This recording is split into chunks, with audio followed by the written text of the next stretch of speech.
Hi there, welcome to Oddities, a show where we take a look at locations in games to find details, moments and minutiae we just think are interesting, celebrating the mundane that someone still had to put thought into, and supposing tiny stories that could coincide. This is a compilation of our complete series on the first Left 4 Dead, with all the intros and outros removed for your viewing pleasure. If you like what you see, consider subscribing. We do the same thing with all kinds of games, including The Elder Scrolls, Fallout, and Halo. We also have other shows where we look at stories, transitional areas, and things we just like to talk about. So grab yourself a tea or a coffee, and sit back as we explore together.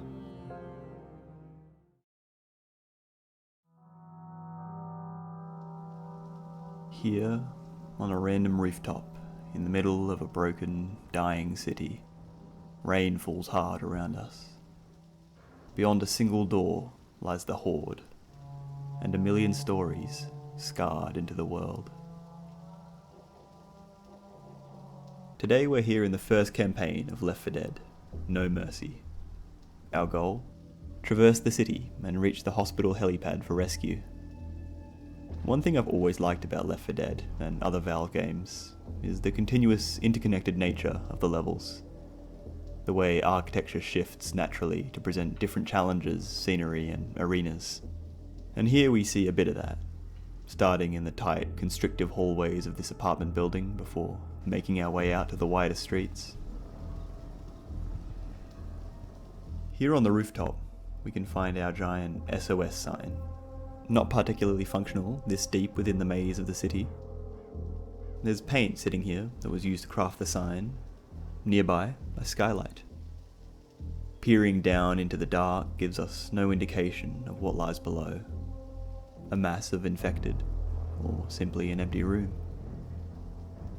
In the buildings around us, we can see intermittent lights beaming from windows. I wonder if there are survivors hunkered down there, or someone simply forgot to turn off their light.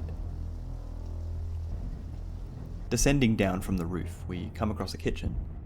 Relatively intact, but it looks like someone raided the fridge, grabbing all they could carry before trying to make their way out.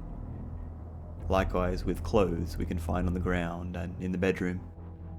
The rain pours into said bedroom from the skylight if we destroyed it, the damp seeping into the carpet.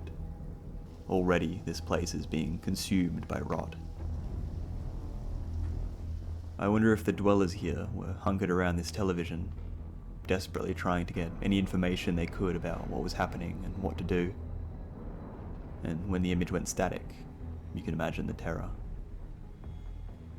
You can tell they definitely didn't have cats by the way they've placed these vases on top of the cabinet. It looks as if they were in the process of boarding up and hunkering down, but didn't quite get the job done before the infected came knocking. With the virus being airborne, they might not have accounted for the fact that people within could turn. This toppled door might indicate that they were in fact overrun from inside. With the holes in the wall and floor, the Horde might have managed to push through the plaster, or perhaps a tank rolled through. Finding this poster and military vehicle, it looks like this building was quarantined by Cedar, the inhabitants trapped by both the sickness and the military's weapons. Unable to actually leave the building, it's clear the odds were stacked against them. Judging by the mailboxes, 18 households sat within this complex. Out into the alley, the buildings rise around us, choking us and forcing us into the path of the infected. Dark corners threatening to hide anything that could pounce. I wonder if this van is intentionally wedged here as a defense, or if someone was trying to get out and got a bit stuck. You can't fault them though. I'm sure it would have been a bit stressful to drive with all kinds of things trying to get in. We have the last semblance of an attempt to regain order. The police car sits here by this quarantine wall, and I'm not sure if this pile here were all infected. This building was a corner store, selling cigarettes, beers, and all kinds of snacks. I wonder how long it was before their stock was raided. The building it's connected to was up for sale, what looks like an old office, now mostly emptied. Maybe they were in the process of clearing it when the outbreak occurred. This building over here has been completely decimated. It looks as if the military bombed the site, trying to squash the infection any way they could. It does lead us around to this truck depot, from what looks like a dairy product factory or storage. This manhole here is steaming, or maybe smoking. It could just be pipes, or maybe a reveal that the city burns beneath us as well. We can descend to investigate this further, but as we come down into the subway, we can find these cars. I wonder how they got here. Did they just send it down the stairs? Or maybe they were pushed to plug a hole through which the infected were pouring. I'm sure everyone stuck in the tight metal tubes of the trains didn't fare so well, creating something of a hotspot for infected presence. And here, within the station, we can enter from a hole that looks like it was blasted through a loading dock. The foundations have crumbled, revealing jagged rebars that threaten to snag us as we drop. The turnstiles into the platforms are observed by 2 clerical stands, probably offering information on timetables or elaborating on regulations. There's a derailed train on this platform. It might have run over some rubble that had fallen on the tracks, or maybe come across the massive bodies of the horde that forced it to crash. I wonder if this connecting door fell off in the crash, or if it was pushed away by something trapped inside. Here we can find this tunnel bathed in red light from this carriage, illuminating years' worth of graffiti that decorates the walls, turning it into a gallery of rebellion. Hundreds of the city's artists crawling down here when the trains went running to leave their mark. Now a part of human history, just as much as the works that hang in museums. I wonder if the steam coming from these pipes is the same we observed from the manhole, or if it was indeed the smoke coming from the many fires we find dotted about the tunnel. This place looks like another platform, but it might be service access. As running up the stairs here, we find ourselves within the bowels of the train line. Great concrete pillars holding up the city above. And atop, the great turbines that might power portions of the train line, keeping the wires activated as the trains traverse the city. Of course, I'm no electrician, so they may very well be something else. These miniguns probably weren't used by the general public. Unless someone who worked here had a wild collection of firearms, maybe the military ran an operation down here. Perhaps trying to clear the tunnels or defend these turbines from the infected. In this office nearby, it looks like this might have been a switchboard or rail control centre, aiding in either the electrical supply for the train line or observing and controlling the trains themselves. Interestingly, there's a weapons locker here. Perhaps this building had security problems with regular break-ins, or held sensitive information of some kind. Back out into the streets, we find more quarantine fences. The military and police were clearly funneling infected and potential infected as well as they could. But it seems the tunnels beneath were something of an Achilles heel, allowing them to pop up all over the city, bypassing any form of wall or defense. Allegedly, the outbreak started at the hospital itself, so it must have primarily spread through the stations in and around the area. This pawn shop is still lit, and has floodlights hooked up to the roof. Perhaps the owners were the charitable sort, offering a safe room for survivors to escape to. They clearly have weapons. Maybe they thought they'd find some safety in numbers. I love the way the hospital looms over this next segment. Its ironic name always in view as we fight our way towards it. Skybox framing is not something I've often seen talked about, but there's a very particular way we're meant to catch glimpses of our intended destination, building up an anticipation as we get closer and closer, its dizzying height becoming more apparent. Maybe a million questions running through our heads of what we'll find when we enter those doors. Entering the shipping warehouse, we find ourselves in this wide space. Rays of moonlight pouring between the rafters. Horror found in the transformation of this ordinary place. The depot looks well organised, and here we can see some shipping manifests, some still waiting to be completed. I don't think anyone will be getting around to that. Descending through the building, we come to this hall filled with tanks. Perhaps the shipping company had their own fuel pumps to keep their fleet of trucks running, or maybe they assisted in transporting fuel, and this is where they stored it between locations, pumped from stations above. These manholes lead down into the sewers that run beneath the city.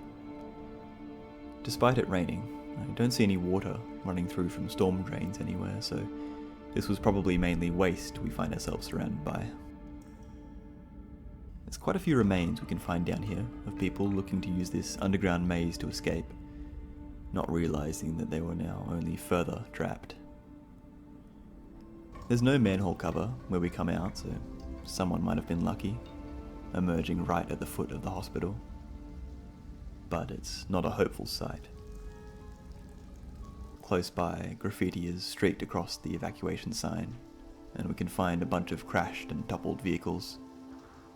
Police cruisers empty, their inhabitants long gone. Not a living soul in sight.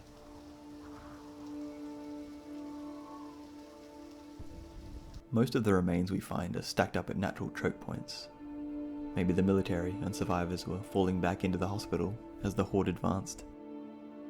This reception area, something of a fortification for a while.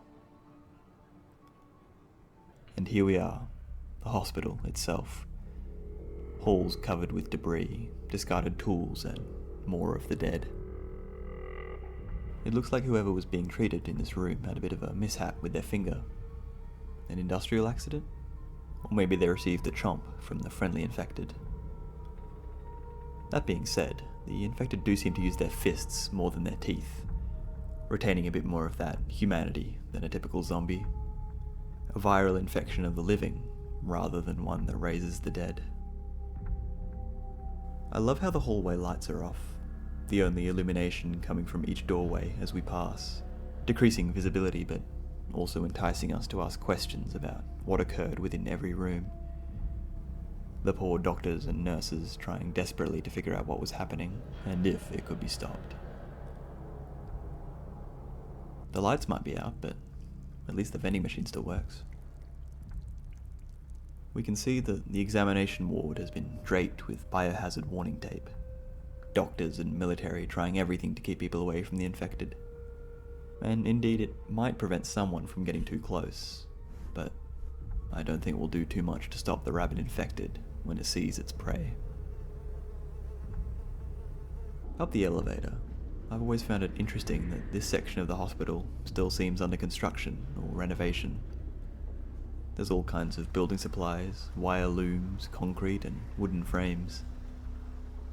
I wonder how long it took the construction workers to realise what exactly was happening below them. Hopefully, they managed to get evacuated. Climbing the final ascent, we come to this shaft that allows us to access the roof. It looks like the construction workers were in the middle of installing the elevator doors. Peering over gives that sense of vertigo. Hundreds of meters down into the terrifying dark. The infection waiting in the depths below. And here we are, at our place of salvation. The helipad has seen better days. Perhaps it was accidentally struck with some munitions, or a helicopter landed on it a bit too hard. Either way, we manage our daring rescue and fly off into the moonlight. The zombies behind us. No way anything else will go wrong.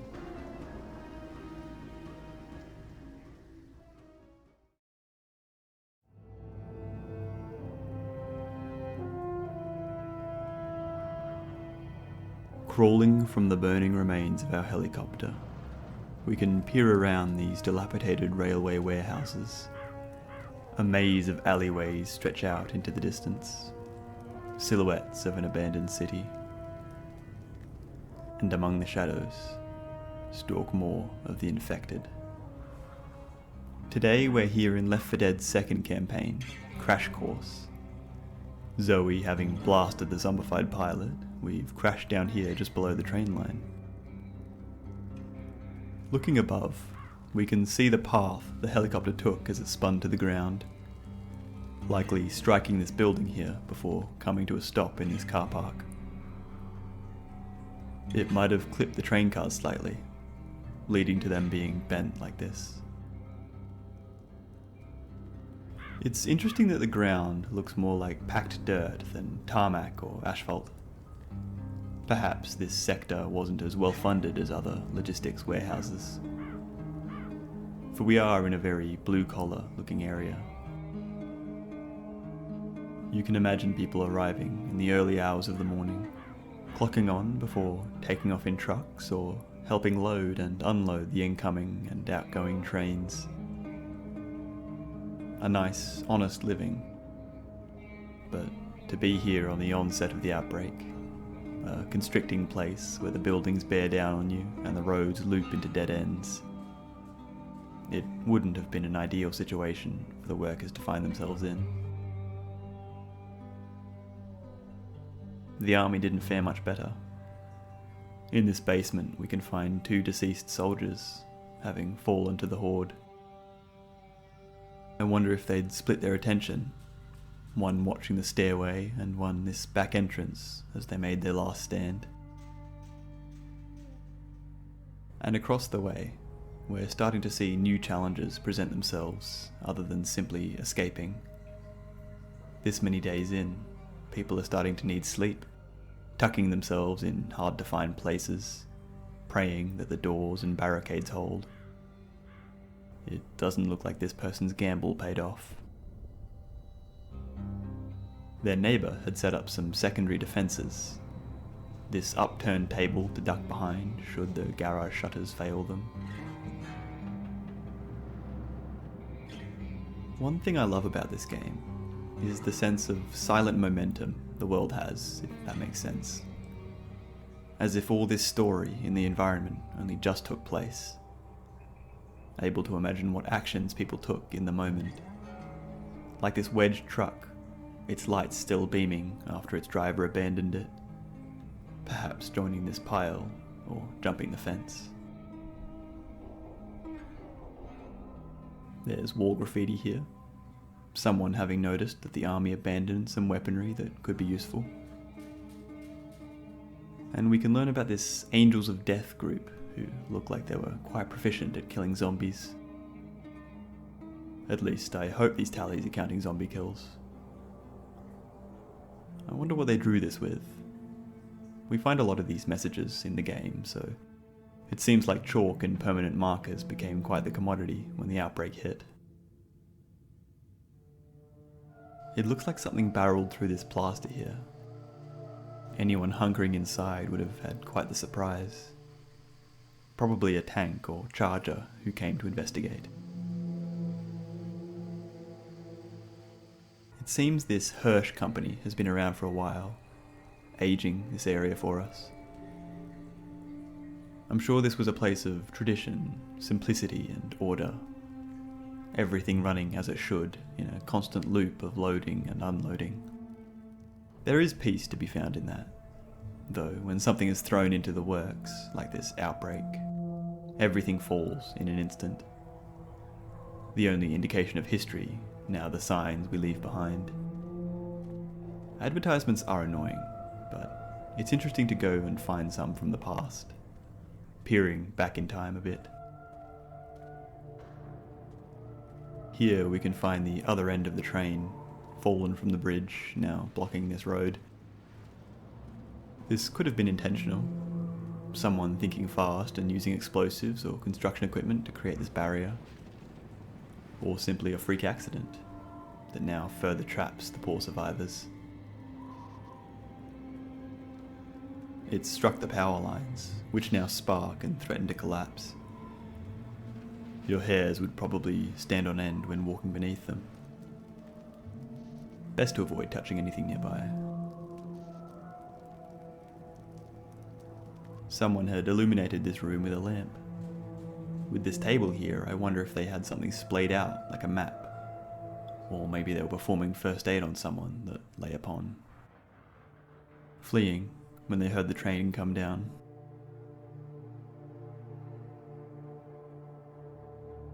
Here we find an abandoned military truck. I wonder if they were the ones who lit these flaming barrels we find about the place, keeping people warm while they process them for quarantine, grouping them close together around the barrels, allowing them to talk, breathe and cough on each other. It wouldn't be a wonder the infected soon overcame the area. There's more train cars flung off on the other side of the bridge, indicating that something occurred in the centre of the bridge that pushed the cars outward.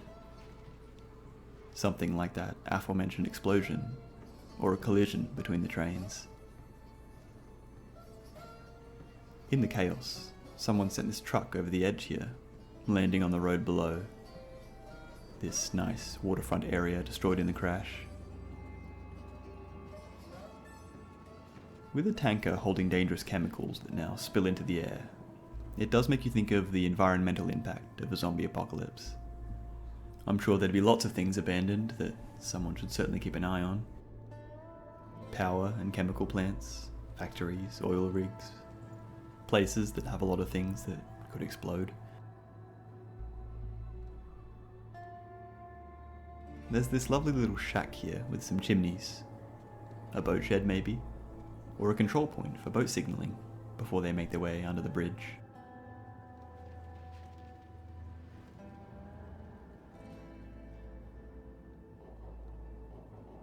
Interesting that this car is buried. It looks like a lot of this dirt shifted when the wall gave way. Perhaps collateral from a shot by the howitzer, aiming at the horde clambering their way over. Finding another fallen train car, and this barrier constructed by the military, is lending credence to the train derailment being intentional. For it is very convenient how they've fallen in front of each entryway under the bridge, funneling both survivors and infected into the path of the army. Perhaps the howitzer itself is what caused the derailment, or it was being set up to fire at the funneled horde, keeping the shots easy as they barreled in from one entry point. The building to the left of the howitzer looks like it was being refurbished. Maybe it was recently sold to a new company, looking to forge their way in the logistics business. Now all it gives us is a nice wide space to skirt around the infected. Blasting a hole through the checkpoint, we can see pretty much every car facing the same way. It looks like this was the way out of town. At least it was until this truck decided to get its trailer stuck. I wonder if that little building we spied earlier is related to these waterworks in some way.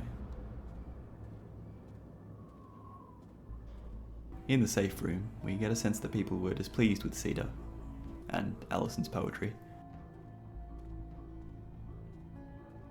Moving away from the alleys of the train yard and canal, we come across more storage businesses, likely to stick stuff awaiting transport. Inside we find construction supplies, spools and a myriad of boxes. Clearly not storing things for general use, but industrial purposes. With this lease sign, and the one we saw on the renovated building earlier, maybe this place was going through something of an attempted upheaval. Old businesses being shuttered to make way for new ones. Or a big conglomerate was buying all of them out to monopolize the area. Under the bridge here, we have another military cordon, but it looks like this bus driver thought to try and break through it, not wishing to become another sitting duck. Unless they were escaping a horde. With the fencing having fallen towards us, it could be a sizable group of the infected pushed through this defense before making their way towards the bridge. Here we can see that the bridge itself fared about as well as the trains it carried. A truck has hit it, causing it to collapse and tip the rest of the carriages down here. I suppose no one is using the trains to escape anymore. I wonder why these shipping containers are here. They're too far from the bridge to have fallen, so they must have been placed. All are empty, so they might just be old and discarded. Someone did try and hold up in one, putting their sleeping bag within. It is crushed and bent. This truck is still on, so it might have clipped it as it rounded the corner, before turning and realising no one ever cleaned up the old shipping containers. Or maybe a tank got wind that someone was within, and made every attempt to pry it open like a can of tuna. Someone had better improve driver's ed in this place, because pretty much all the trucks are jackknifed. Though a survivor was smart enough to turn this one into a bridge with this piece of fencing, they must have grabbed it from the fence this car drove through. Perhaps it was the same person who reinforced this truck we find during the escape segment. Alongside these sandbags that have been built around this bus, I imagine it was a group of survivors who banded together to defend this place as they finished their modifications. I suppose they too fell to the horde after an impressive holdout.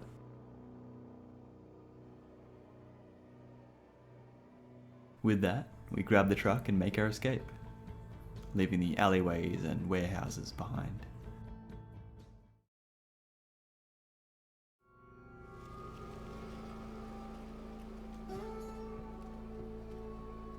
Having escaped the city, we now find ourselves in these dark woods. Shadowy trees concealing anything just beyond the road. And, illuminated by the lights of an abandoned police cruiser, we can find our next goal. Well, today we're here in the Left 4 Dead campaign, Death Toll. Having escaped the industrial docklands, we've had to abandon our armoured truck here, a fallen tree blocking our path. The tree itself protrudes from the ground, so I wonder if it was pushed by a small landslide, perhaps caused when these cars were pushed here, or a massive horde disturbed the ground, causing it to give. I'd imagine these cars and bodies were shoved out of the way by people trying to traverse the roads, finding them blocked, just as we have. The police cruiser still has its lights going. Police vehicles are designed to keep running a long while, so it's hard to say exactly how long it's been abandoned. Perhaps the officer assisted in pushing some of the debris out of the way. Unfortunately for these drivers, all of their work was for nothing, as we come up to the bridge and find the entire thing collapsed.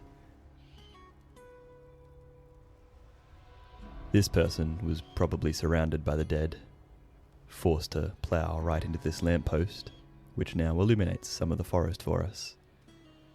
Good for spotting things that might want to pounce from behind the branches. The bridge itself is cracked right in the middle. A tanker on the other side is in flames. Maybe an explosion caused the collapse, weakening the structure as people raced across. This gorge the bridge runs over looks as if it's an old riverbed, rain having carved away the rock over centuries.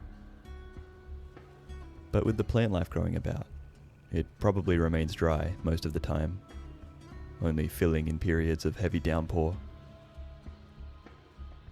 The ground here is discoloured slightly, probably holding a lot more moisture than the drier dirt surrounding it. Anyone escaping the zombies down here would have to watch their footing. Using an access ladder, we can reach the other side of the gorge, and just beyond, a tunnel. The road sign up here is covered in blood. Hard to say exactly how. It's not in a very accessible spot. Perhaps a zombie fell from the top of the hill, striking the sign and this traffic light on the way down. Or a tank plucked an unlucky survivor up and gave them a toss. More abandoned cars dot this dark place, and here we can find a portion of destroyed wall and roof. With this flipped car, it's pretty safe to assume a tank indeed prowls the area.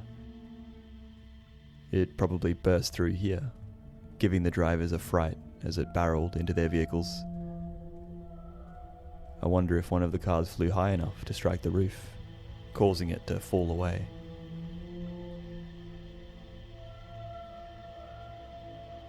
The cars must have dragged a lot of debris in their undercarriage, becoming stuck in this pile up here as they all raced in different directions.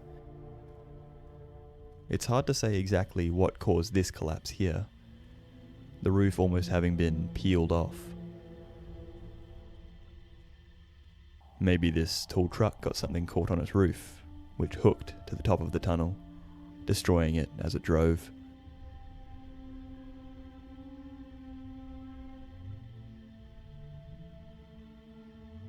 Below, we can find this area, which looks like it may have managed the ventilation systems of the tunnel, pumping out the exhaust and keeping drivers alive.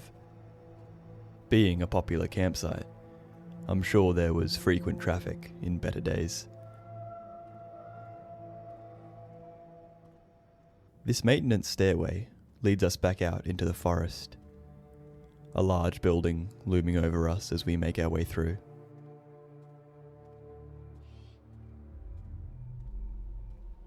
It looks like this wasn't the original way to access the safe room. The remains of a wall around it, with exposed rebar everywhere. Instead, we're likely entering through the back door, which once led around here and up these stairs. These closed doors likely opening to somewhere safer, or at least higher ground. Inside are these waterworks, old drainage systems that keep the roadways dry and flooding at a minimum. They look fairly old. Even before the outbreak, I'm not sure this place was in very good condition. Pipes are filled with tons of packed dirt, and some have corroded completely. In this central chamber, we can peer upwards to see the cloudy sky above. Droplets of water fall absently around, and it looks like someone may have held out here for a while, stockpiling some ammo and weapons as they prepared their next move. It's not the safest place, with entryways and exits around every corner, allowing the infected to come from any direction.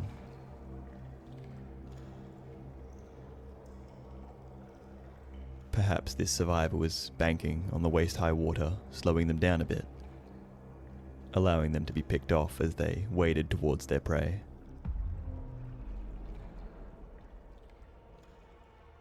We can find this next chamber filled with water, and these floodgates that double as a walkway. In wetter months, I'm sure this place was important in keeping the campground safe, allowing the workers to control the flow of water drainage, further combating flooding and erosion. With us needing to lower the gates in order to cross, I wonder how long it will be until this place fills to capacity. Hopefully, no one is in the immediate area, should these gates fail one day. Coming up from the waterworks and into a maintenance building, we can find this stairway having fallen away. Both flights have fallen, now leading us to use them as more of a ladder. Maybe a large horde made their way up here in pursuit of a survivor, causing the landing to collapse. Or perhaps one of the larger infected tried to make use of the stairs. Or it may have been intentional. A survivor destroying the staircase in an attempt to slow down their pursuers. It looks like this building housed all kinds of materials, tools, and supplies to keep the waterworks running smoothly. Spare parts for drainage systems, oil to lubricate moving parts, or hand tools to get the job done. Looping around to the front of the building reveals a car park for the workers. Most of the spots are empty, so it looks like a lot of them fled upon news of the outbreak.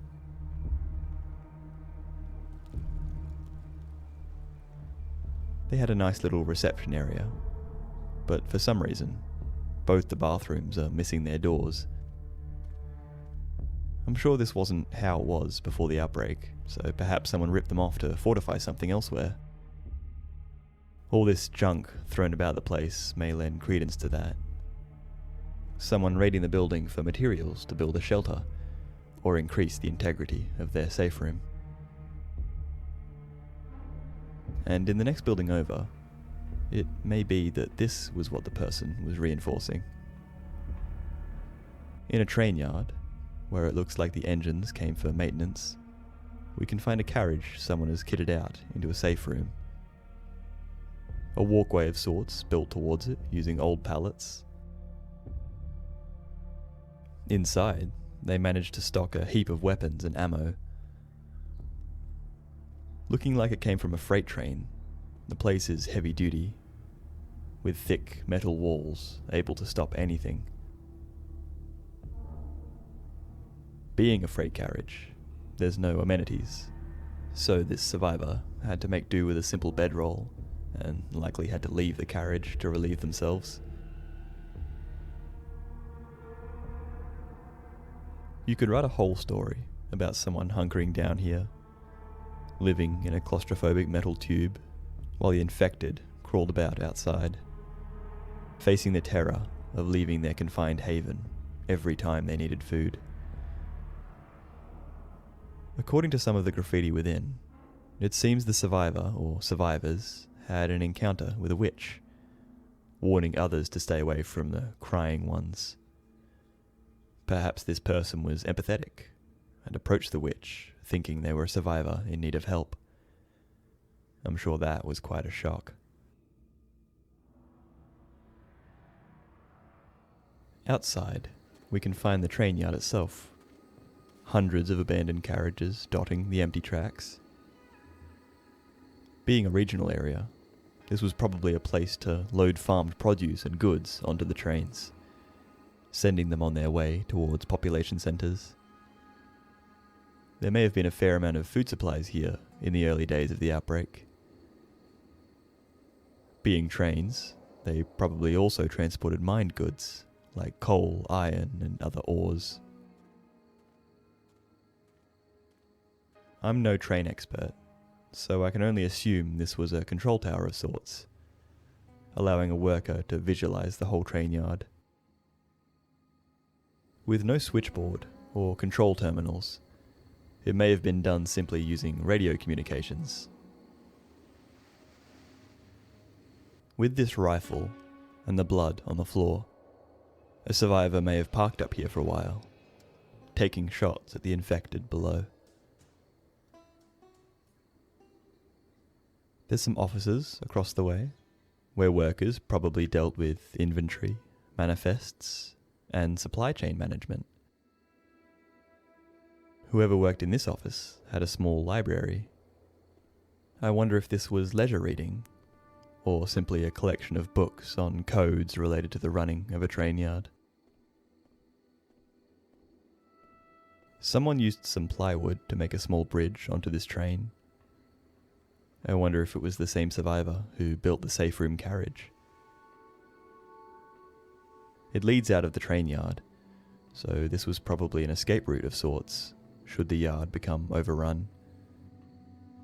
I wonder if the survivor managed to get away before the place fell.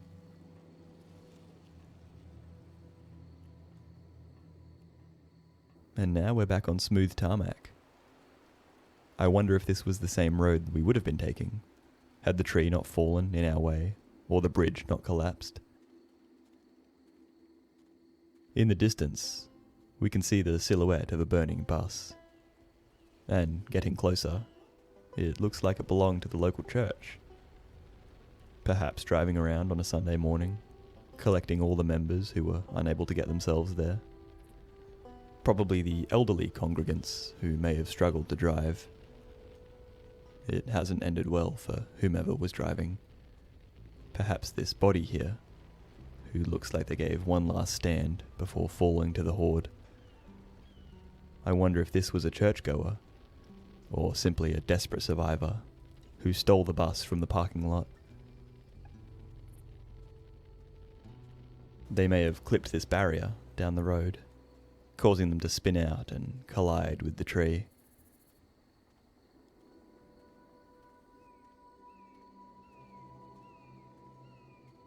There's a small electrical control station here. It looks like someone hunkered down, sitting on this chair with a weapon in hand as they watch the door, neglecting to consider the window behind them. Maybe a smoker managed to nab them from within, dragging them out into the woods. There's a farmhouse down the road. A truck is jackknifed here, blocking the path once more. It looks like this driver may not have seen it in time, desperately braking and turning off to the side. The house is completely smashed in, windows shattered and doors splintered. And it mustn't have been that long ago, considering the fireplace is still burning nicely. Perhaps the driver's accident just outside alerted the horde, causing them to overrun the house. Bad luck. You can imagine the people inside enjoying the warm moment of respite, swapping stories of survival, helping themselves to the pantry, and slowly boarding up the windows. How quickly things can change. You always need to be on your toes in the world of Left 4 Dead.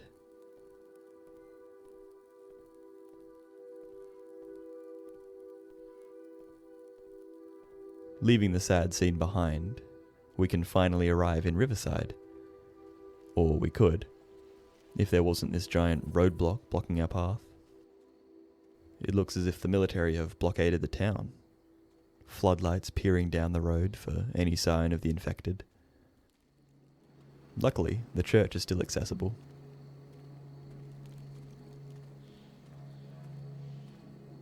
Entering the graveyard, it looks as if the gates were pushed inward. The infected, or desperate survivors.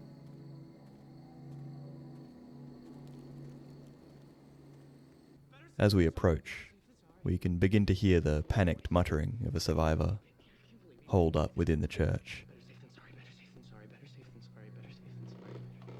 I trusted you. You said you were immune? Who's there? Is someone there? I've got a bell in here. It sounds as if they've caught the infection and are in the first stages of mania. Countless names of the deceased adorn the walls outside the man's safe room. Churchgoers, perhaps. With the sandbags and floodlights, it was probably the military who reinforced the church.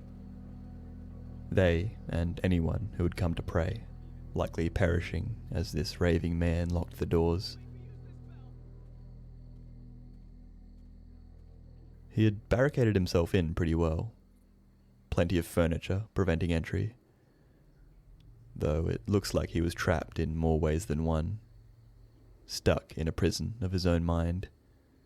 Driven mad by the infection, and his guilt of the horrible deeds he committed. A desperate man, condemning others for the chance to save himself.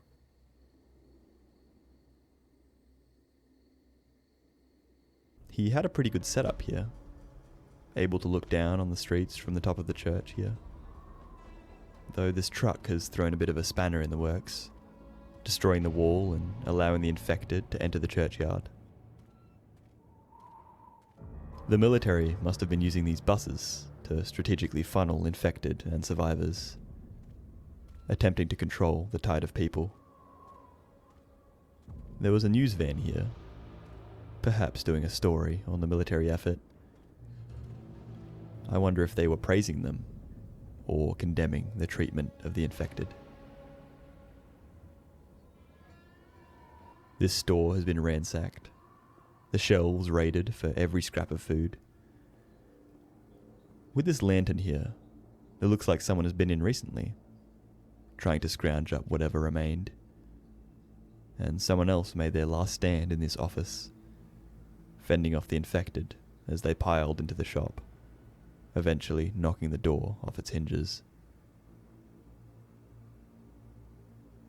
We can enter this florist, which looks like it's seen better days.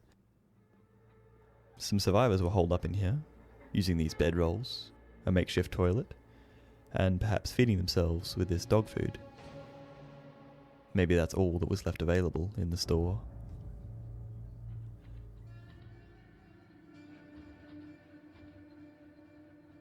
Back outside, you know what? Maybe we should start a game. Take a drink every time there's a jackknife truck. This must have been the main street, with shops and bars and a theatre. The military have dozed a bunch of debris, barbed wire, and cars to create this huge roadblock. It looks as if they were constantly falling back, being pushed further and further into town by the infected. The back alleys are a mess of dead ends, bodies, and trash.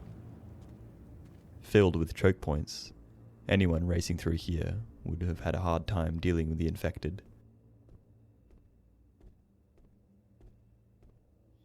It looks like the military were using this house as a sort of base. The iron bars blocking the windows offer a nice defense. And it seems they were keeping a lot of ammunition and rations in here. I'm sure both the infected and survivors would be keen to get in here. Just beyond the house, this must have been the car park for the campground itself. People picking up their supplies in town before heading into the woods for the weekend. A ranger may have sat in this hut here, checking gear, permits, or accepting pay for parking. The campground is quite nice, with this lovely communal shelter to share a meal in. Perhaps scout groups would utilize it during excursions.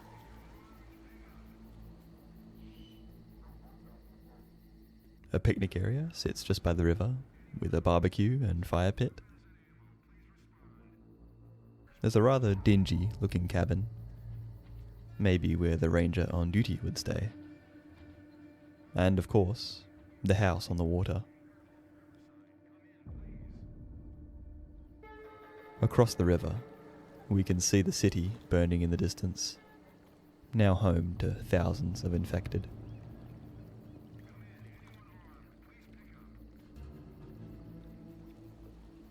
The house is well stocked, with plenty of firewood, military rations, and a mounted minigun on the balcony.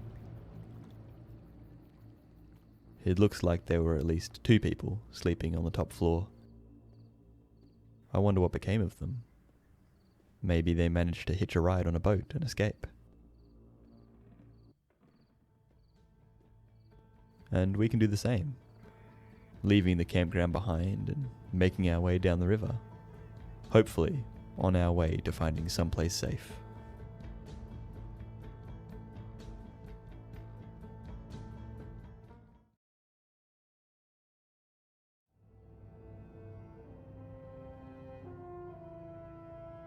Bathed in an orange glow, the skeleton of a city stretches out before us, choked by the infection.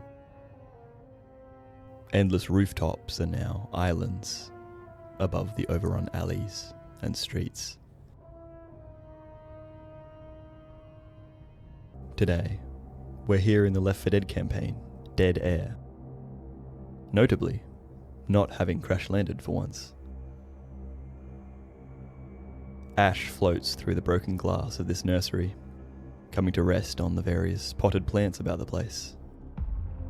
And while wood ash can be good for garden beds, I don't think these plants will survive long with whatever burning constructions spewed this into the air.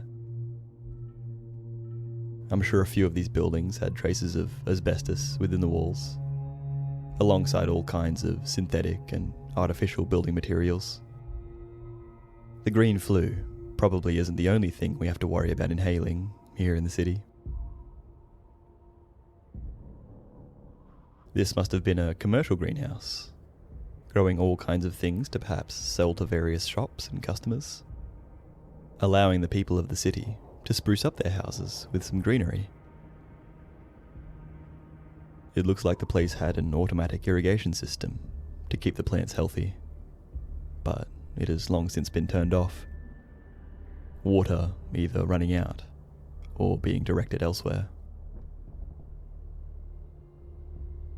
You can actually look through this window here and see outside the map without no clipping.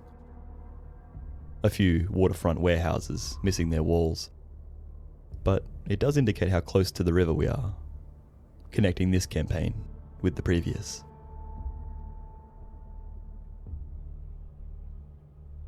With the streets littered with infected, and the interior of most buildings ablaze, it appears survivors made an attempt to cross the city along rooftops, creating makeshift bridges out of plywood. Very temporary bridges. Peering down, we can see embers already rising towards us, threatening to catch our walkway alight. This apartment we come into is absolutely massive. One bed, but plenty of space in the kitchen and living areas. Perhaps the occupant liked to entertain guests. They had a pretty cool view of the city streets. It looks like survivors stayed in here for a while, eventually smashing this window and crawling to the adjacent roof to paint a message, begging any passing aircraft for help. But smashing this window could have been the final mistake, allowing infected to simply wander in. They could have barricaded it again, but by that point, might not have been bothered.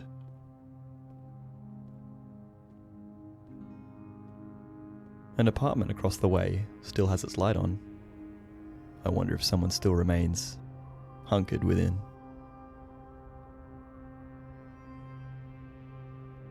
Just nearby is this lovely little balcony, where a table and chairs have been set up for anyone wanting to catch some fresh air, having a drink as they watch the comings and goings of the street below.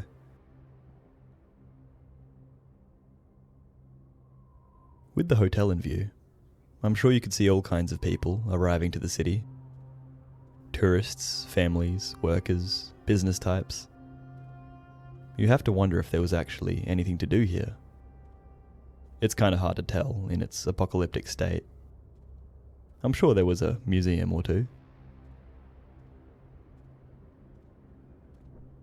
The doors to the balcony have been pushed open from within, wrenched right off the hinges.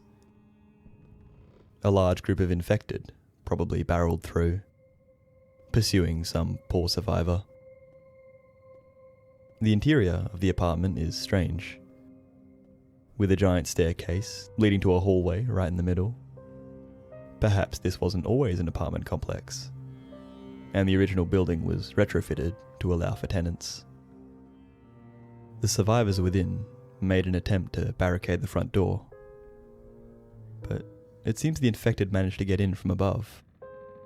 Something smashing through from a bedroom upstairs. It looks like they had the kettle going when this attack occurred. The survivors, sadly, never getting to have their tea. Just outside, there's yet another jackknife truck. And I hope it's insured because they've backed right into the building, punching a huge hole in the brickwork. It looks like this was the reception and mail area for the apartment complex. Interestingly, it's been barricaded from the outside. Perhaps the lower floors were quickly overrun during the initial outbreak. Coming out onto the street, we find ourselves closed in by 2 quarantine fences. With the abandoned cars around the place all having their lights on, the military might have been using them to illuminate the area, keeping the quarantined section under careful watch. With the guests coming into the city, it makes sense that this hotel was quickly overrun with the infection. Outside we can find hazardous waste and posters warning potential entrants. The hotel was actually pretty fancy, with some elegant red carpet lining the entryway and lobby, a nice waiting area around a fireplace with plenty of books for guests to read, as their rooms were prepared for them. You can imagine a doorman, letting people in and out, and helping with luggage. There must have been a dining area too, for there's an industrial kitchen. Maybe a breakfast buffet in the morning, before guests left to explore the city. Someone turned the kitchen into a safe house, using it to store weapons and supplies. Good thing health inspectors aren't a thing anymore, because they've made a little makeshift toilet. You could probably fall back to the walk-in freezer too, as a last resort. Though, that's probably not a place you'd want to be trapped. Just outside the hotel's loading dock is something of a construction yard. And, ascending the fire escape, we can get a look at what the hotel rooms were like. It's got pretty typical amenities. A bathroom, kitchenette with a coffee machine, a TV, you've got a landline, and this nice table that has a view of the city. Whomever was staying in this room had luckily scrounged some weapons, though it doesn't seem like they fared too well, as the door has been busted down and blood is seeped into the carpet. The room next door is a double, but doesn't get a window, which kinda sucks. I hope they didn't pay too much for it. In fact, walking through the hotel, it seems like having a window is the exception. I'm sure this place didn't get the best reviews. It looks like someone tried to use the lift in an emergency, which didn't end well. Not only did the guests not get windows, they would have also had to deal with the noise of the construction yard. It looks like they were doing some rooftop repairs with this crane here, ferrying up supplies to be used on the rooftops.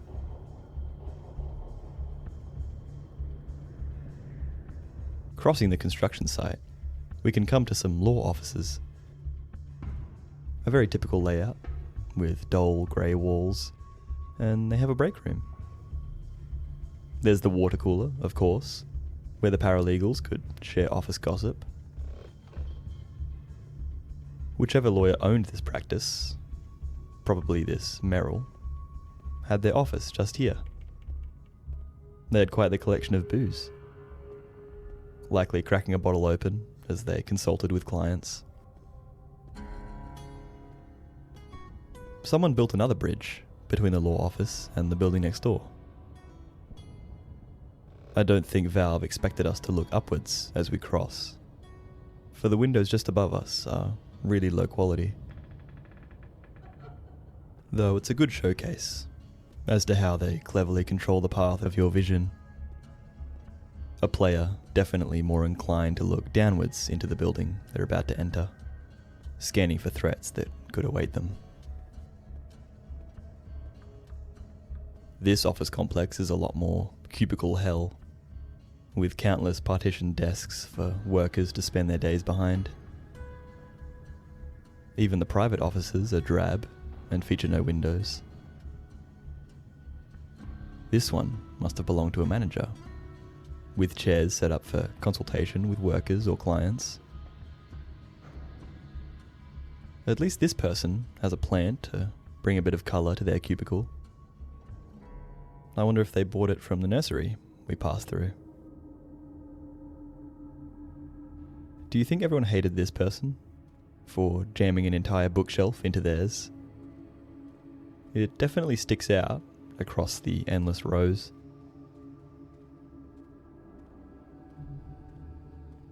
Down at the bottom of the office, they have a reception area. I couldn't find any chairs for the receptionists anywhere though. Hopefully they weren't having them stand up for all hours of the day. A glowing exit sign is all very well and good in an emergency, but not when it leads you out into a constrictive alleyway. No wonder there's quite a few bodies out here.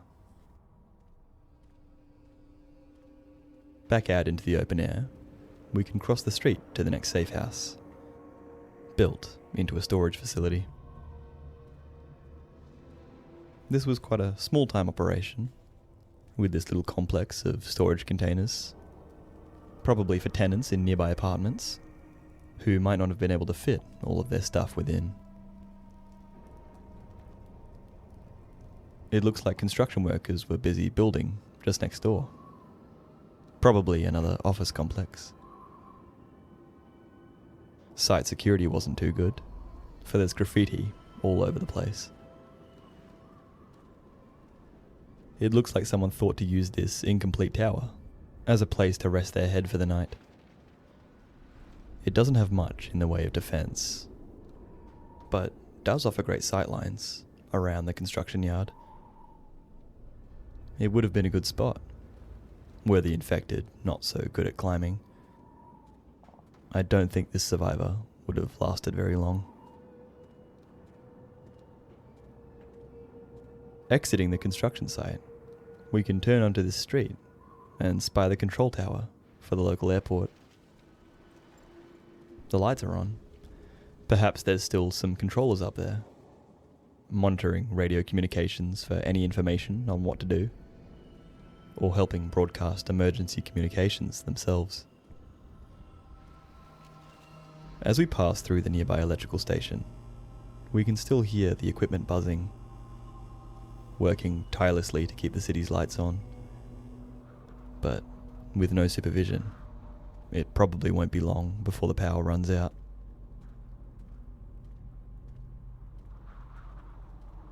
Through the electrical facility, we can arrive at the entrance to Metro International Airport, the building having been struck by a plane that has careened into the street below. The place fared pretty well, all things considered. It looks like the plane broke up as it rolled across the street, clipping the sides of buildings, but leaving the structures mostly intact. There's luggage and rubble all over the place. Piles upon piles of suitcases and bags tossed aside.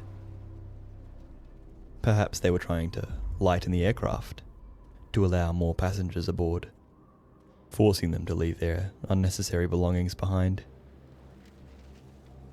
You can imagine the masses of people trying to push into the airport as the infection overtook the city, dragging their loved ones behind them as they tried to force themselves on board a plane. People panicking, driving vehicles into the building in an attempt to get through. And that's not even accounting for the infected that would begin to sprout up amongst the crowd.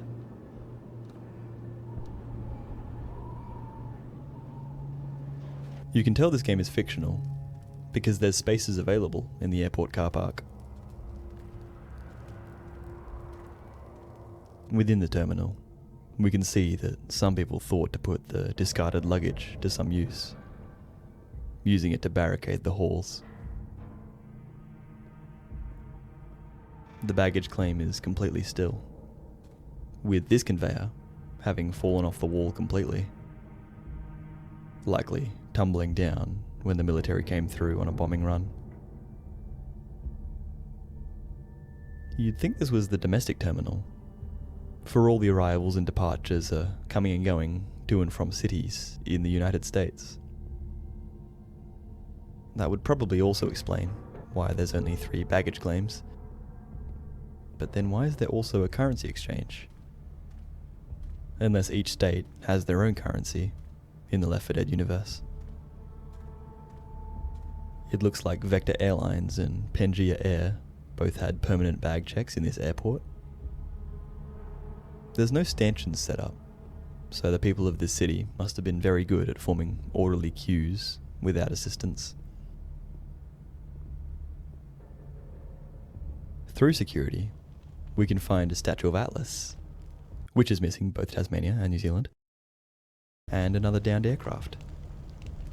Perhaps the 2 planes collided on takeoff, causing them to both fall back down to the airport. They only had one restaurant beyond the security gate, and the duty-free has sadly been completely raided. By the gate though, they had a coffee shop and a bar. You're all set for any hour of the day you might find yourself here.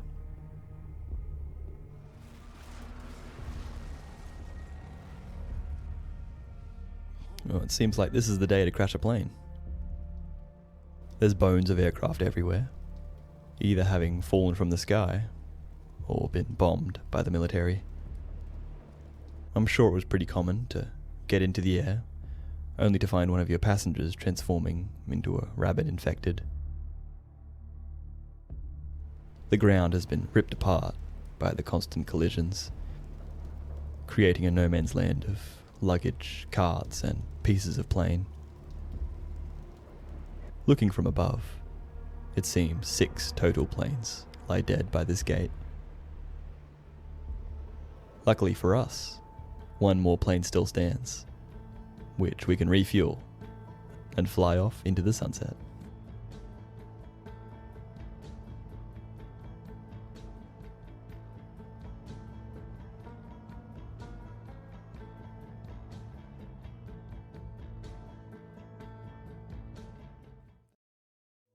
Today we're here in the final non-DLC chapter of Left 4 Dead, Blood Harvest. The Allegheny National Forest stretches out before us, its vistas unable to be properly appreciated in the dark shadows. Our survivors camped here, huddling around this cash-fueled fire that has been stamped out. There are only 3 sleeping bags on the ground here, but I suppose one person always remained on watch, not wanting to be ambushed by the infected, stalking their way through the woods. This park bench would have been a good place to sit and watch the tree line, weapons close at hand.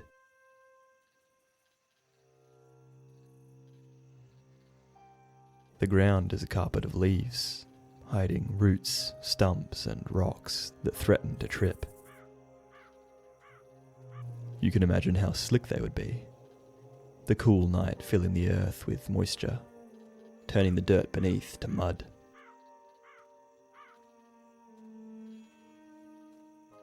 Without the pressure of the infected forcing you forward, it is quite easy to spot the edge of the map. Players obviously not meant to spend so much time looking around here. The fence preventing us from falling is barbed. You'd think the sheer cliff would stop a person from trying to clamber over, unless it's to prevent animals from hurting themselves. That being said, people can be pretty stupid when it comes to cliffs. It looks like some other survivors had the same idea as our protagonists, holding up in the woods, perhaps trying to use the coverage of the trees to hide. It hasn't ended well. All that remains is their electric lantern, illuminating the path forward for us. Their sleeping bag is slightly under the tree, maybe trying to use it to keep out of the rain. It's a pretty cozy spot, though I'd worry about rolling off the cliff while sleeping.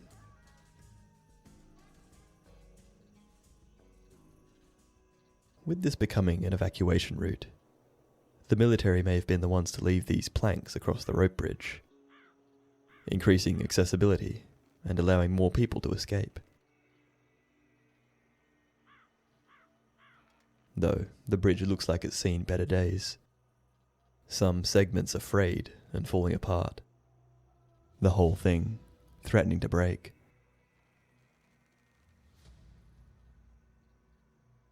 Interesting that there's this gap here between the bridge and the fence.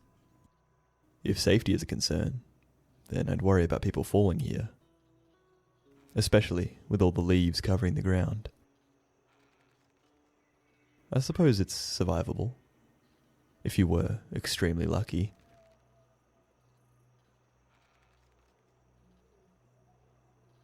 Moving along, we can come to a temporary looking cabin. Perhaps for local rangers, hunters, communications, or electrical management, with the power lines running about. It did have some administrative purposes, with these filing cabinets and documentation that has been splayed about. The resident clearly didn't fare too well. It looks like a soldier, or maybe a hunter. A quick Google search reveals that hunting is permitted in the Allegheny National Forest. Perhaps this guy was out for a spot of it when the infected encountered him. There's an empty six-pack on the table outside. A group of friends, maybe, out for an adventure in the forest. It looks like their game of cards was interrupted.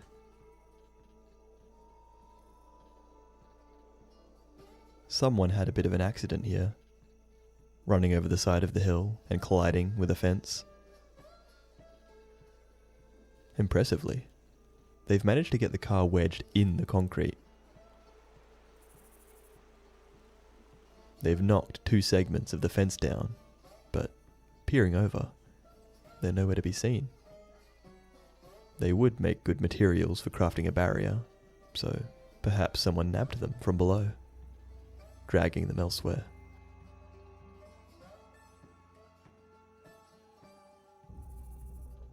Coming towards the safe house, we can find a giant pile of copy paper. This place was clearly ready to keep printing memos, despite the apocalypse. This was a boardroom of sorts, with trestles set up to make one giant table. It was probably co-opted by the military as a checkpoint. Cedar leaving some posters around with survival instructions. There's water, baggage, and supplies left by people passing through, offloading what they couldn't carry as they rushed towards safety. Of course, some left words of wisdom or despair for others to read. There's some good Samaritans still left out there. It looks like we found ourselves in the depot's office and administration area. No cubicles, but more of a communal space for people to work in. It also has the vibes of a science lab. Perhaps they also ran tests on produce here, ensuring it was up to standards and safe to transport. They had a pretty sad little break room, with some vending machines, a fridge, and a microwave. Not even a nice motivational poster on the wall.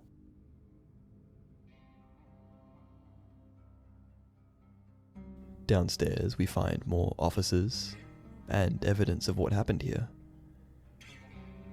The doors to this room have been blown off their hinges, forced open in a violent manner.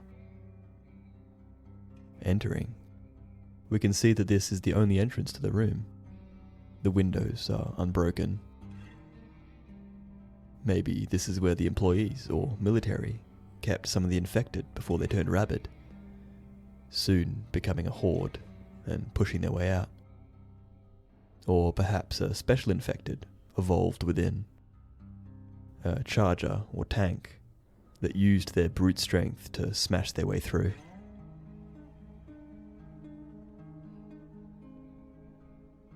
We're led out into the enclosed train yard, where they were probably loaded, unloaded, maintained, or simply stored.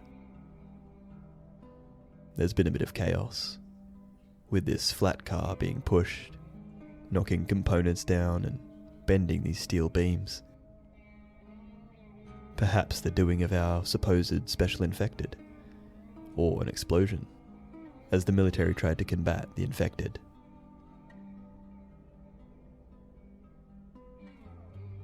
Beyond the emergency exit, we can peer upwards to learn that this company was called Richardson Atlantic, who specialized in freight and haulage. It looks like this might have been fuel storage for generators, trains, trucks, or other vehicles that might have worked around the facility.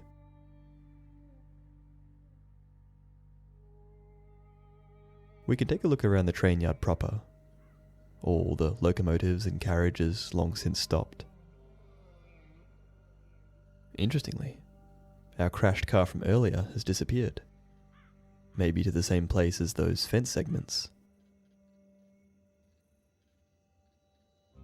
There's been another collision or explosion that has sent this carriage through the tunnel wall, bursting through and causing the place to crumble.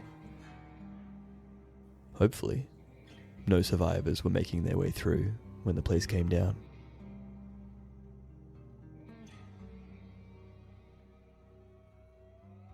With all the fuel tankers around, it's no wonder there have been so many explosions. Flames spew from the ground here, filling the place with smoke and heat. I don't think it will be long before more combust, likely burying what remains of the tunnel. They're always wandering into flaming tunnels in apocalyptic media, often neglecting to consider the need to breathe. Good thing the safe room has ventilation.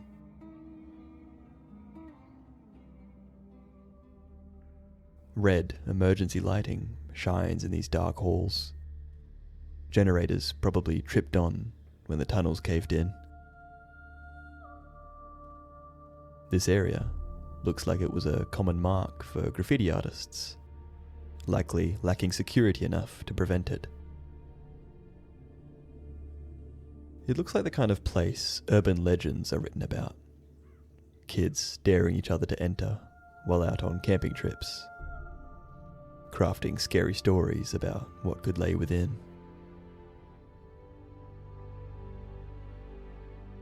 Back out into the forest, we now find ourselves surrounded by these gnarled things. Shadowy tendrils that threaten to snag as we flee the infected. Nature itself almost matching their rabid temperament. There is a single lamppost here, a lonesome light guiding us on the path. Once it probably marked the entrance to the tunnel for engineering staff to find. I assume it was pretty easy to miss.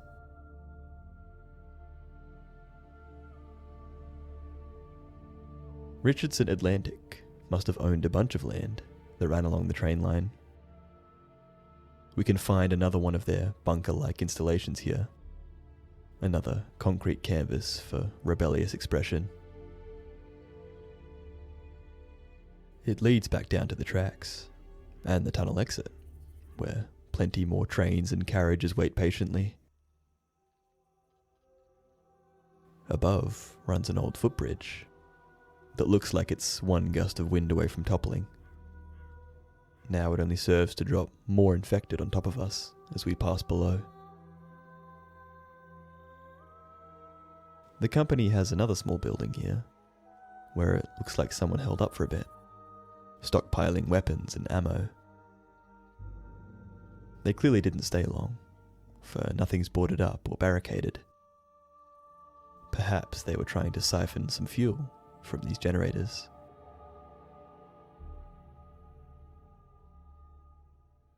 I'm surprised the bridge didn't fall before we got to it, with all the commotion going on. The sad thing crumbles into a pile of splinters as we ram a train into its base. Finally, we make it to a farm. I always associate this campaign with farmland, and was surprised that the first 3 chapters are entirely railway related instead.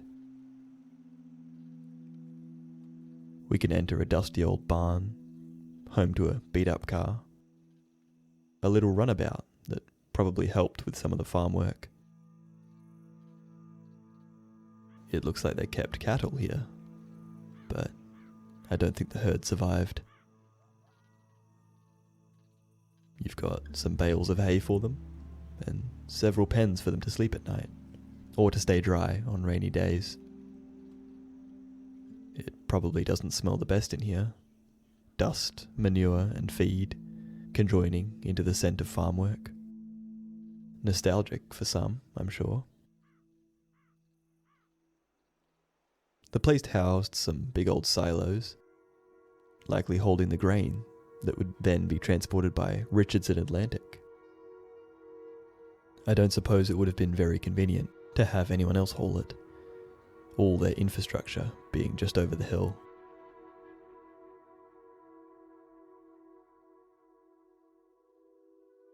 The station has been completely emptied out of supply.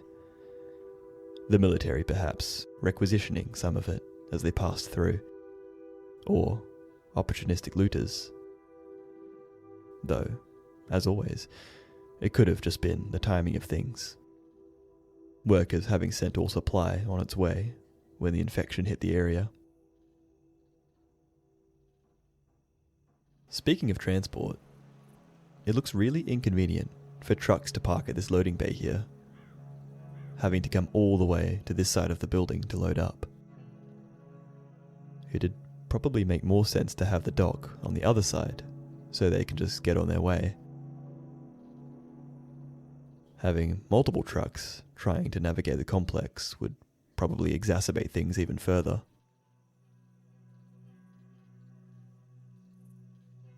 This train station looks like it allowed for passengers to make use of the trains, so the line wasn't only for freight. It's a cool old building, with vintage stools for commuters to sit on while they waited for their train. There's a fireplace, which doesn't look like it was used, but was able to be appreciated as a historical echo of the building. Someone used one of the stools to smash this window, probably making a quick escape as the infected fell upon the building. Others attempted to hold up in the office, but with only 2 of the windows barricaded, I don't think it was long before they were overrun.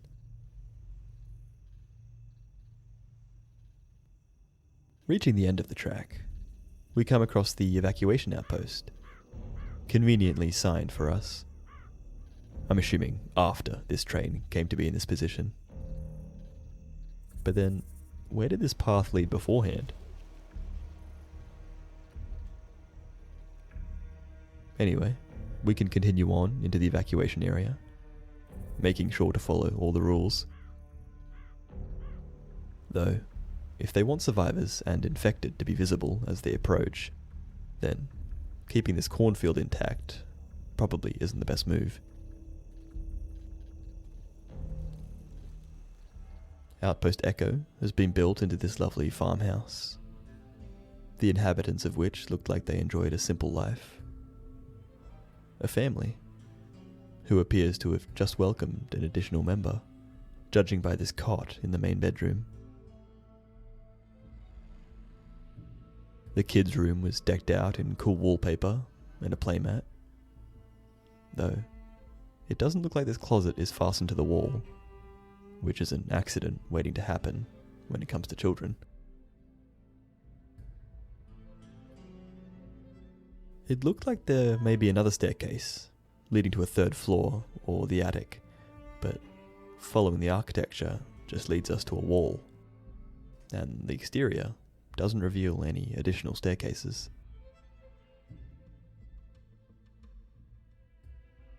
Their barn is in much better nick than the last one we visited, and is painted in that stereotypical red. Inside, they kept a ton of logs to fuel their fireplaces, and hay to keep their cattle fed. Though something, maybe the weather, has punched a giant hole in the roof, which probably means all that hay is getting wet. With that, we can contact the military and finally get out of here. Hopefully, that's the end of that. I mean, what else could go wrong?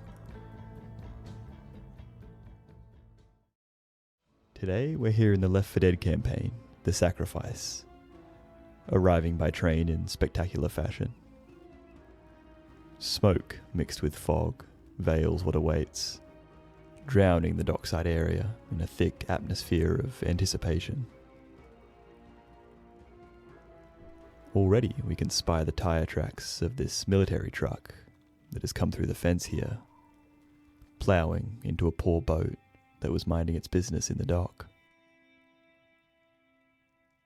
With all the luggage, clothing and suitcases lying about, it could be there were quite a few people making quick getaways on their vessels, loading all they could on board and putting some distance between themselves and the dying city.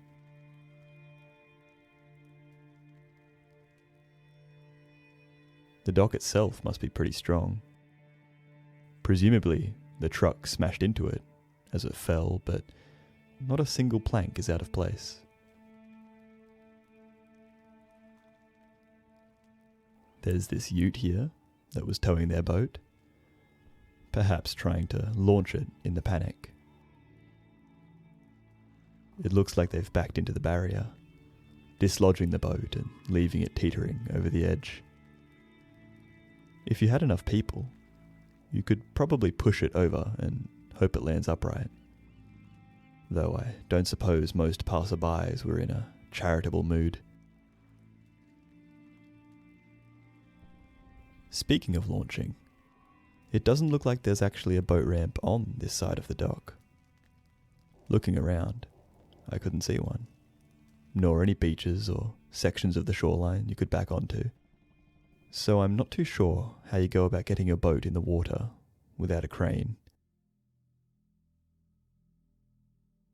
I thought this warehouse here might have an undercover ramp, but it doesn't lead out onto the water. So this club is only really for yachts launched elsewhere, and those wanting to leave them parked on a trailer, I guess.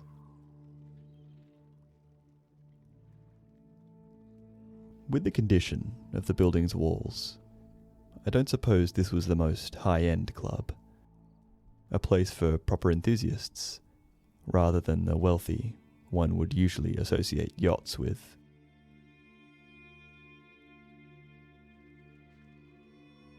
Inside, we can see that someone made an attempt to board the place up with plywood. Perhaps this corpse, whom we can find in the office. It looks like they were nursing a bite to the neck when they passed. It's clear this club building became quite trafficked by survivors or the infected, with plenty of detritus and clothing lying about, almost forming a desire path through the space. People or things entering and making a loop around the desk towards the office. Beyond the club, we can see that someone tried to make an emergency landing out on the street, to limited success. That being said, I don't see anybody within, so maybe they survived. It looks like the club also served as a storefront, where you could buy and sell boats, as well as recycle batteries. Perhaps some of those parked out the back were for sale. Making our way down the alleys and towards the waterfront, we can come across an unsuccessful boat launch. Probably because they didn't use a ramp. This fence segment has been twisted and broken, perhaps damaged when the bridge came down, and this opportunistic driver decided to risk putting the boat on the water. But with the height of the drop, it seems the trailer fell away, almost pulling the car with it and tipping the boat over. The water looks quite shallow, but still probably deep enough to hide the trailer from view.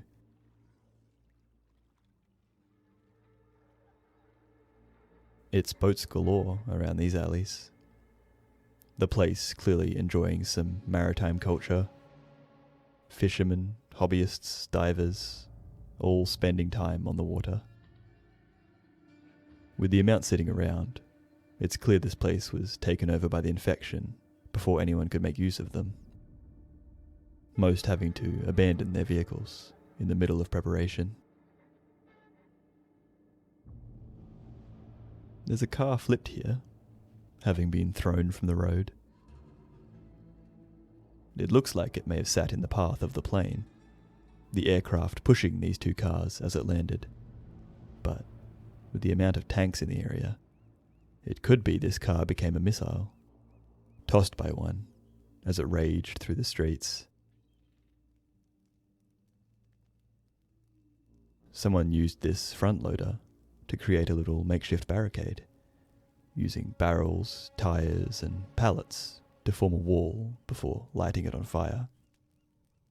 I wonder if, morbidly, these bodies are part of the barricade, or just meant to convey the infected stopped by said barrier. It seems then that the zombies came from this direction, pushing survivors towards the train line. Speaking of, there's been a huge collision here, likely caused by the destruction of the bridge. The warehouses we pass beyond looks to be part of an export depot for copious amounts of bricks, all stacked high in neat piles. Many have been strewn over the ground in the chaos, and I'm sure explosions here would turn them into deadly projectiles. Good cover from the infected, but not a place to be should these stacks begin to fall. They sit around this loading dock, which leads into a storage space for gravel or asphalt. It looks like this was the factory where the bricks were made, transported through the facility on giant flatbed carts, baked in massive kilns and ovens to set them solid and prepare them to be used in construction. Even in its dormant state, I can imagine this place is extremely hot, and likely prone to fires now it's been left unattended. Someone tried to hold up in the office overlooking the factory floor, but with only one entrance and nowhere to escape, it seems they were quickly overwhelmed.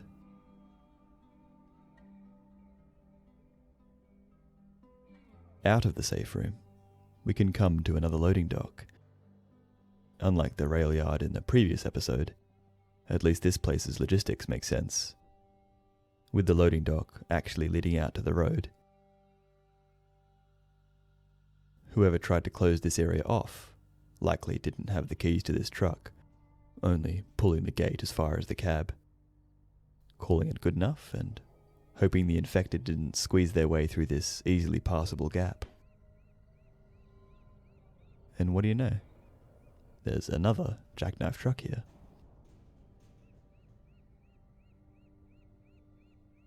Someone escaped this storage yard by bashing through this fence, leading us out into a murky forest.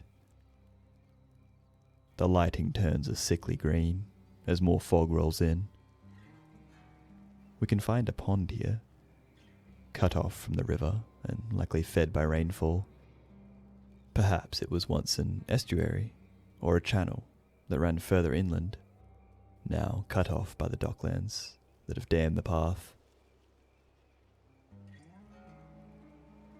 Someone lies dead in this garage across the way. Covered in a sheet, it seems a friend or loved one bothered to lay them to rest with some dignity.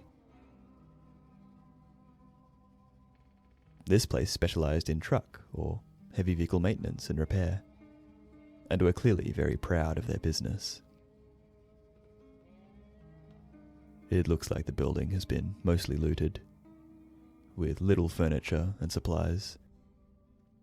Some survivors probably made their way here to collect tools that could assist in the upkeep of their cars as they made their escape, or the military may have requisitioned them for their own equipment, their supply lines likely failing as the flu took over more of the country. Good thing the repair shop was here, for next door is a fuel depository, where tankers would come to fill up and transport the liquid throughout the region. Judging by the hazardous material codes on the trucks, They store gasoline here, transporting it in underground pipes from these giant tanks. I'm sure this was one of the first places people flocked to, hoping to find some that could be siphoned to keep their trucks and cars running. But with this truck ablaze, it's probably not a good idea to stick around.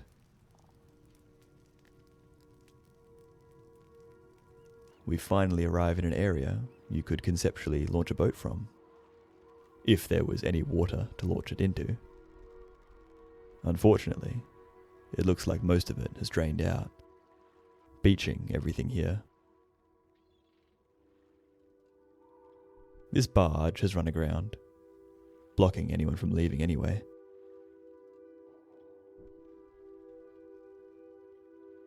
It looks like someone managed to survive in this garage here for a time, boarding the windows with wooden planks and using their weapons to keep the infected at bay. If these tally marks are their kills, then they've managed to take down 54 zombies, which ain't too shabby. It looks like the infected finally managed to break down the front door, but with the back door open and undamaged, hopefully, the survivor managed to slip away.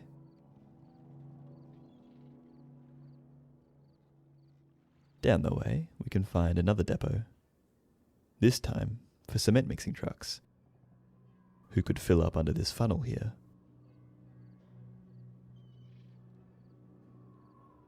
There's a huge conveyor system running from this transport ship to this giant pile of gravel or crushed stone. It looks like the pile could slip over the retaining wall pretty easily though, probably damaging the conveyor under the weight should it cause a slide. The ship was in the middle of making a deposit when the infection overcame the area, leaving the job undone. Inside the bowels of the vessel, we can see how much more it carried. Choking dust kicked up as we make our way through. You can imagine how hard it would be to breathe in here, and how runny your eyes would be. Using a barge to make our way back into town, we can come across a giant defensive wall set up by the military. It looks like it was more so to stop vehicles, rather than the infected themselves, perhaps trying to control this exodus people were making towards the coastline.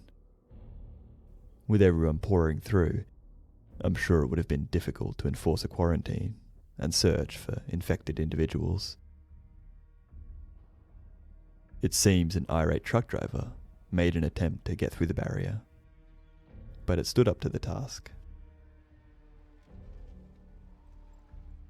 And here we are at the finale. A myriad of generators requiring fuel in order to lower the bridge and make our escape. Here, we get a look at some of the residential buildings in this town, constructed on a rustic stone street. Despite looking rather old, it's clear the place enjoyed upkeep. There's minimal dirt and lichen build-up between the tiles, and the hedges and plant life are mowed and trimmed back. The road has been ground down over time, constant vehicle and foot traffic causing damage that has been repaired with asphalt and tarmac. It looks like there was a bit of repair or painting being done on some of the buildings. This coat of beigey yellow paint perhaps planned to encompass the whole structure. Storefronts had awnings and newsstands, though no decorations or advertising. It looks like they were forced to evacuate when the military rolled through. All their produce and supply cleared out and the place boarded up. We can find 2 more barriers nearby, and some portable toilets for soldiers to make use of while stationed here. There's an oil stain on the road from some old accident. A little parking area that requires a permit to utilize. A warehouse for boxed goods. huge turbines that look like they might assist in the movement of the bridge, and a bar, which featured a jukebox, lovely polished wood floor with some booths, and a pool room upstairs, where you could drink and play a game with friends. With that, we can escape by making the titular sacrifice, canonically jumping down as Bill to let the others escape, though you can sacrifice any survivor. But in all likelihood, you're playing a modded game, and this moment sees the death of Hatsune Miku or something. Thanks for watching. The sacrifice is a fun gauntlet to run, and the decaying docklands are great to explore. Hopefully, you enjoyed our look at the Left 4 Dead 1 campaigns, even though this was all technically filmed in Left 4 Dead 2. Regardless, it was fun to make, and we appreciate you taking the time to watch.